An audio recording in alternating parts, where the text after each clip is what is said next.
जब आप रिलेशनशिप में होते हो तो एक ऐसी सिचुएशन भी आती है जब ना आपके रिलेशनशिप में कोई थर्ड पर्सन एंटर कर जाता है। और ये सिचुएशन कई बार मैरिड कपल के बीच में भी आती है, मोस्टली आजकल आ रही है। और रिलेशनशिप में तो बहुत बार आती है। कई बार हमें पहले पता लग जाता है या कई बार जब उन दोनों का रिश्ता बढ़ जाता है तो पता लगता है। तो ना ऐसी सिचुएशन में हम काफ़ी कंफ्यूज्ड, परेशान और डिप्रेस्ड महसूस करते हैं। हमारे हाथ में ऐसा लगता है कि कुछ है ही नहीं। तो आज हम इसी टॉपिक के बारे में बात करेंगे। इन टिप्स और ट्रिक्स को फॉलो करोगे तो आपका पार्टनर आपकी तरफ ही रहेगा और आपकी ही जीत होगी हर हाल में। बस आपने इनको फॉलो करना है।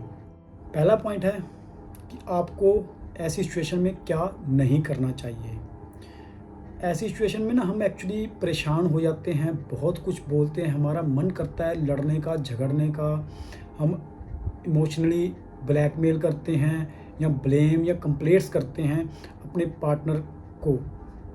उसको कहते हैं कि ये जो थर्ड पर्सन आया है ये लॉयल नहीं है, ये अच्छा नहीं है आपके लिए, मैंने आपके लिए इतने एफर्ट्स किए, हमारा इतना पुराना रिलेशनशिप है, सब कुछ याद करवाते हैं हम, मतलब इमोशनली, जो कि जायज़ भी है।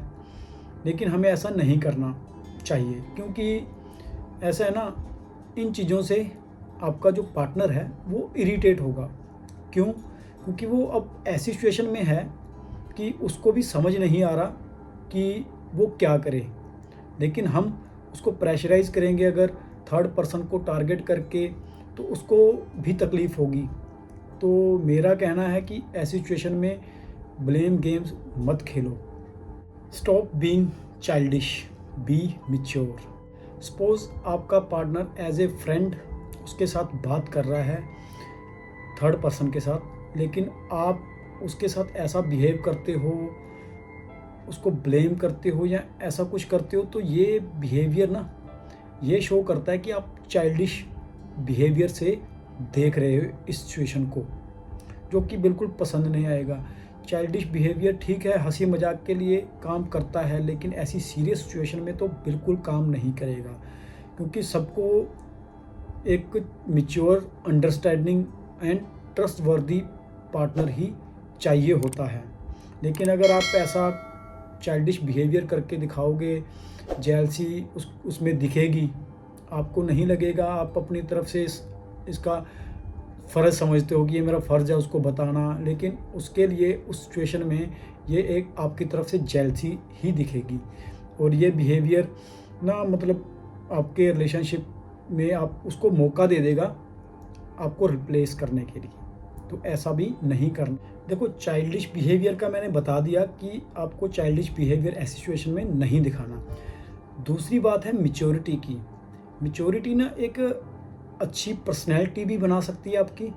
और अगर आपके कंपटीशन में कोई ऐसा है तो उसको compete भी कर सकती है। मैच्योरिटी को हम एक एग्जांपल के तौर पे बताता हूँ मैं। बहुत रेयर होती है आजकल, मतलब कई बड़े होकर भी चाइल्डिश बिहेवियर करते हैं और कई कम एज में भी मैच्योर हो जाते हैं, रिस्पॉन्सिबिलिटीज़ देखते हैं। कईयों का इन्वायरमेंट ही फैमिली का ऐसा होता है कि उनको जल्दी मैच्योर होना पड़ता ही है ना। तो सपोज़ करो एक लड़की के पीछे 2 लड़के हैं, उनमें से एक आप हो, एक दूसरा है।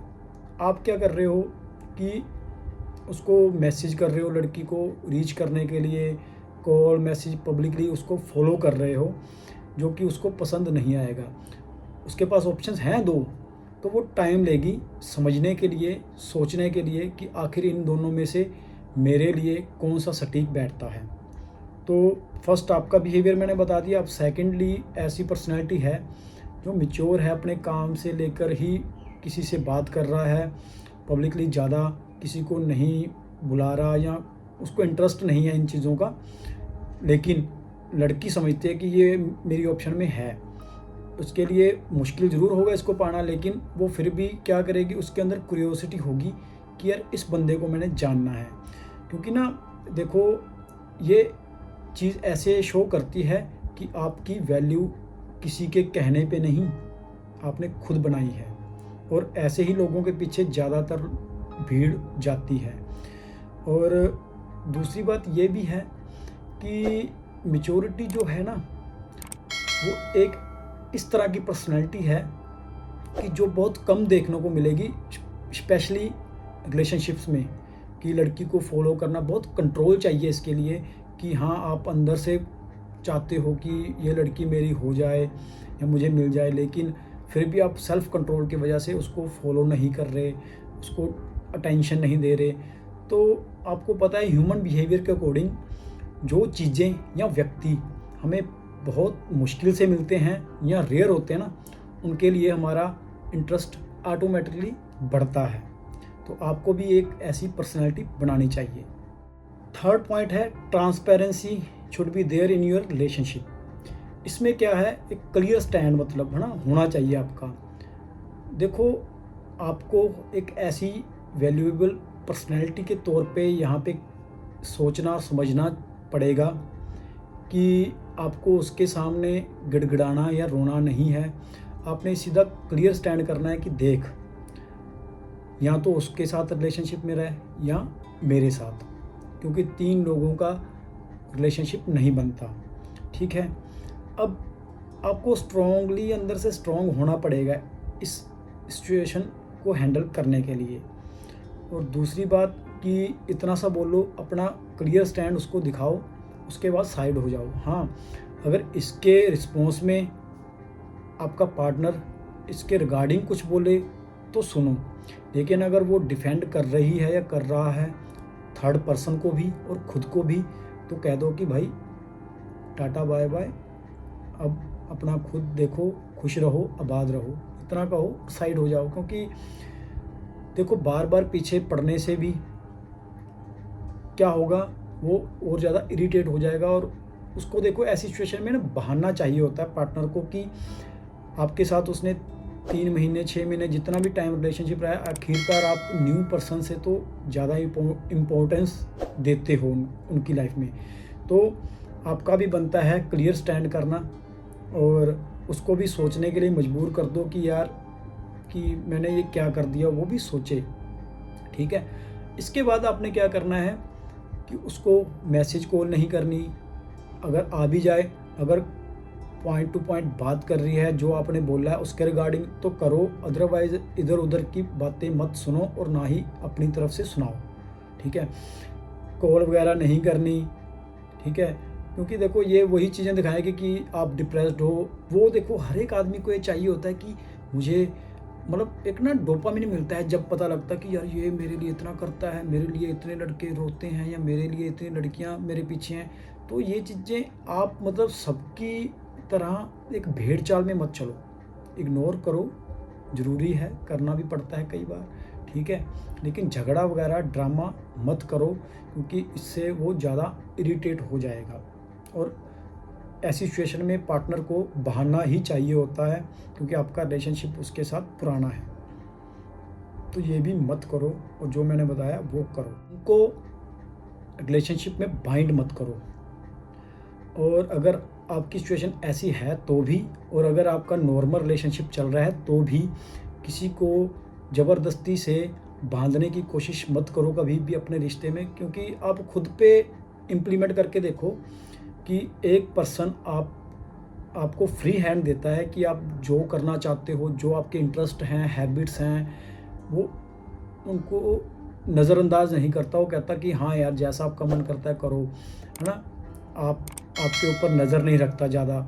और दूसरी तरफ ऐसा इंसान हो जो आपके खाने पहनने, नहाने, इधर उधर जाने से लेके सोशल मीडिया तक भी चेक करता है, या आपसे इंस्टाग्राम या किसी सोशल मीडिया प्लेटफॉर्म का पासवर्ड लेके रखता है ना, तो आप दोनों में से किसको चूज़ करोगे?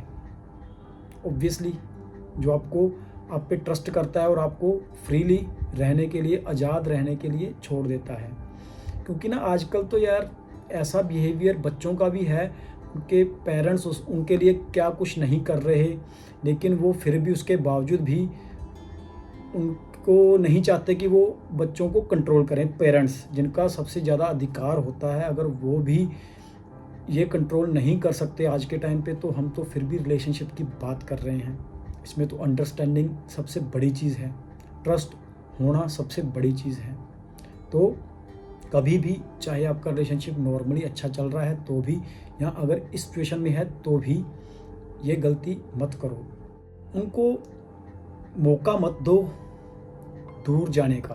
देखो यार, हमारा रिलेशनशिप जिसकी हम बात कर रहे हैं, कम से कम आपके अकॉर्डिंग होगा भी साल का, बट अगर हम 3 महीने से भी अगर ज़्यादा कमिटेड हैं किसी के साथ, तो इतना तो वो डिज़र्व करता है कि हम किसी न्यू थर्ड पर्सन के आने से उसको गलत जज ना करें।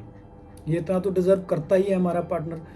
तो हमें क्या करना चाहिए, अगर अगर आप मैच्योरिटी से उस पर ट्रस्ट करते हो ना, या फ्रीली, जैसे मैंने इससे पहले वाला पॉइंट बताया था, अगर वैसे ट्रीट करते हो अपने पार्टनर को, तो वो दूर जाने के लिए भी ना कम से कम 10 बार सोचेगा कि यार शायद ऐसी आज़ादी मुझे न्यू रिलेशनशिप में ये पर्सन दे सकेगा या नहीं, जैसे आप दे रहे हो। ठीक है। और अगर आप ऐसा नहीं भी करते, लेकिन उसके पीछे गिड़गिड़ा रहे हो, रो धो के इमोशनली ब्लैकमेल करके चाहते हो कि शायद वो वापस आ जाएगा, तो इट्स नॉट गोना वर्क। ये काम नहीं करेंगी चीज़ें। उल्टा आपके रोने धोने से ना उसको बहाना मिल जाएगा, एक रीज़न मिल जाएगा आपसे दूर जाने के लिए, क्योंकि ऐसी सिचुएशन में उसके पास कंधा तो है ही सहारा देने के लिए, तो वो उस साइड ज़्यादा फोकस्ड हो जाएगा। फिर अगर आप ऐसा रोना धोना ब्लैकमेल करोगे तो इमोशनली, सो ये भी आपने बिल्कुल नहीं करना है ऐसी सिचुएशन में, तो बिल्कुल भी नहीं। आप खुद खुश रहो यार। मतलब देखो यार, आपने 6 महीने साल जैसे भी उसके साथ स्पेंड किए हैं, वो अगर आप नहीं भूल सकते तो वो भी नहीं भूलेगा। लेकिन अगर आप ऐसी पर्सनैलिटी उसके सामने रखोगे यार, तो वो भी कहेगा कि यार ये वाली पर्सनैलिटी तो मैंने कभी देखी नहीं थी यार, कि जिसको मैं इतना वैल्यूएबल समझ रही थी या समझ रहा था, वो ऐसी सिचुएशन में इतनी जल्दी हार मान गया। आप सैड स्टोरीज लगाना ये वो सब बंद करो। ठीक है। एक ऐसी पर्सनैलिटी दिखाओ यार कि जैसे आप प्रेजेंटली थे वैसे ही अब भी हो। मतलब रिलेशनशिप में जब अच्छा था तब भी वैसे थे, तो अब भी वैसे ही हो। ठीक है। अगर आपके अंदर कोई नेगेटिव चेंजेस उसको दिखेंगे तो उसके बाद ऑप्शन तो है ही फिर। सो उसको मौका मत दो आपको रिप्लेस करने के लिए। तो ये बात ज़रूर आपने ध्यान में रखनी है कि जैसा बिहेवियर आपका स्टार्टिंग से था, हाँ, यहाँ पे आके अपना स्टैंड क्लियर ज़रूर करो, मैच्योरिटी से पेश आओ, बच्चों की तरह बिहेवियर मत दिखाओ, अपनी वैल्यू खुद समझो। ठीक है ना।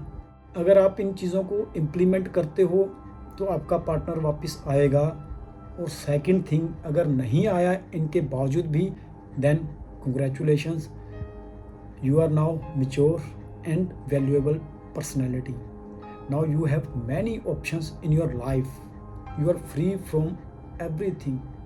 तो दोनों सिचुएशंस में जीत आपकी ही होगी। अगर वो मिल गया तो भी, अगर नहीं मिला तो आप एक ऐसी पर्सनालिटी बनोगे, बहुत कुछ सीखोगे कि हाँ यार, आपके पास ऑप्शंस आने लग जाएंगे अगर ऐसी पर्सनालिटी में रहोगे तो मिलते हैं नेक्स्ट वीडियो में। तब तक के लिए सल्यूट।